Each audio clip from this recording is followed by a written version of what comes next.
Hey, welcome to the Pharmacy Residency Podcast, a member of the Pharmacy Podcast Network. I'm Tony Guerra. Need help with your letters of intent, last minute help? Just go to residency.teachable.com or you can email me at tonythepharmacist@gmail.com if you've got questions. But tonight I wanted to talk a little bit about leadership, and when we're doing letters of intent and talking about those, a lot of times it's positional. I was president and I did this, and I was vice president and I did that. But what I wanted to talk about was a course that PLE has. And if you're interested in the course, I know that they have a discount of $100 off the course until December 24th. The code is capital C, little O, little R, little E, little Y, 100. So Corey 100 with a capital C. And it's a small group course. I want to say it's like 8 to 12 people at a time. And what I wanted to talk about was how you can articulate your leadership in a way that's a little bit more engaging than just saying, I was blank or I was blank. And the modules that they use, the STAR framework, is, I think, a great way to do it as well. So let me kind of go through some of them.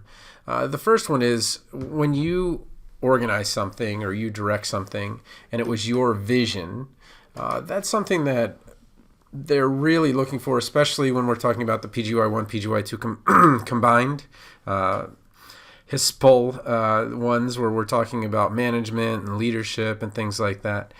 Do you have the vision to kind of see what's coming up and to avoid problems and find solutions to new ones?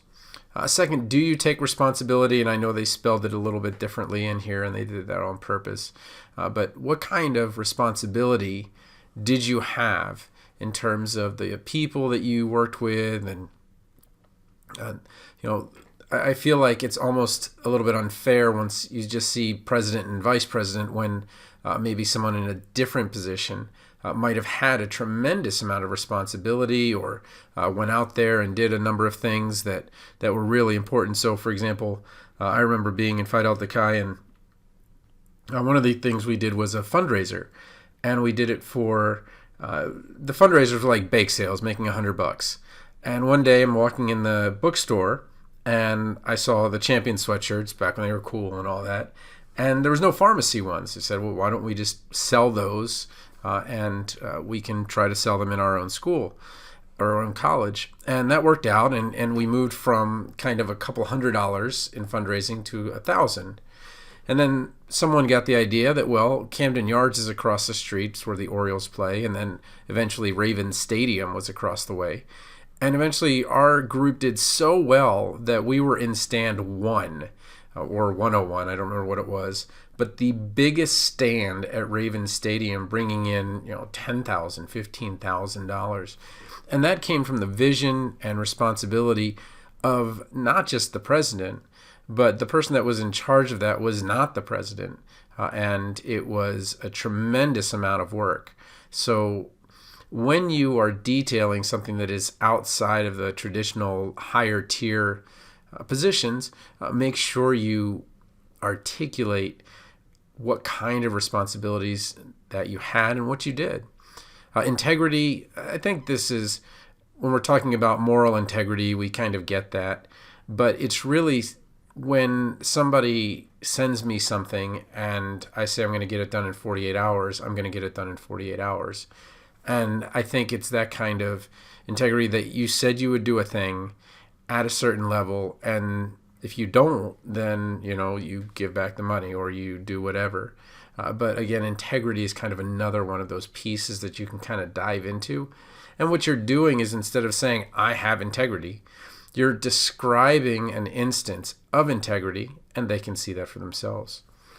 Persistence or grit is huge in terms of residencies, and what they're really trying to assess in one way or another is, will this person make it through the residency, and will they succeed at a high level?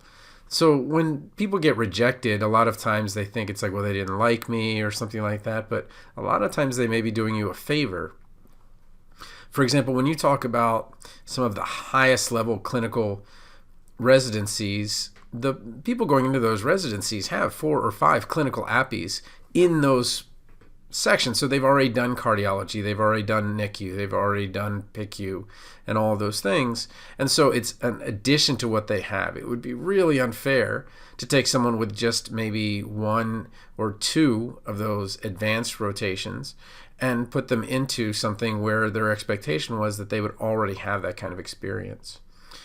Something that's really tough for me, and I know a lot of pharmacy students struggle with this. It becomes a little bit easier as you get into the workplace if it's already set up this way, but getting results through others. So when I went into my first community pharmacy to work, it was already set up. The technicians had their roles and I had my role, and we were getting work done through many people. But when you have your own business and you need to get other people to work, how do you hold them accountable? You're not giving them a 401k. Maybe they're just somebody that you just pay per job or something like that. Or maybe you're in charge of a group that's going to do something nice for the community, and you've got to get these results through others, but you're not getting buy-in from some and you are from others, and how do you do that?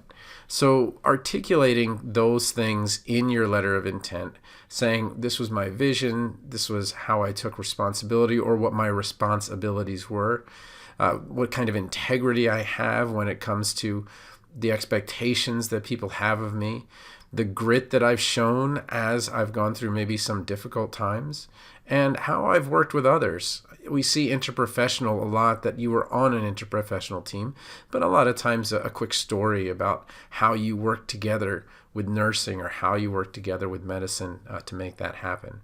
So this course itself is 8 to 12 people. They meet once a week for 7 weeks. And if you're kind of thinking about that, it's plei.thinkific, THINKIFIC.com, and you can kind of see the course and if that's something for you. But when you're thinking about articulating your leadership and what you've done for others and what you've done as a leader, make sure to kind of follow that old adage to show, not tell, and to do the things, write down the things that you've done, rather than just saying, I was the VP or I was the president. Make sure 1 or 2 bullets hit. And I get it that you're trying not to replicate your CV, but as busy as it is and the number of papers that the RPDs and residents have to shuffle, if there's really a highlight or 2 that you can put in there, it makes it a lot easier for them to score you properly on the rubric. All right, so that's it for today. If you've got any questions about the letter of intent, so residency.teachable.com or tonythepharmacist@gmail.com.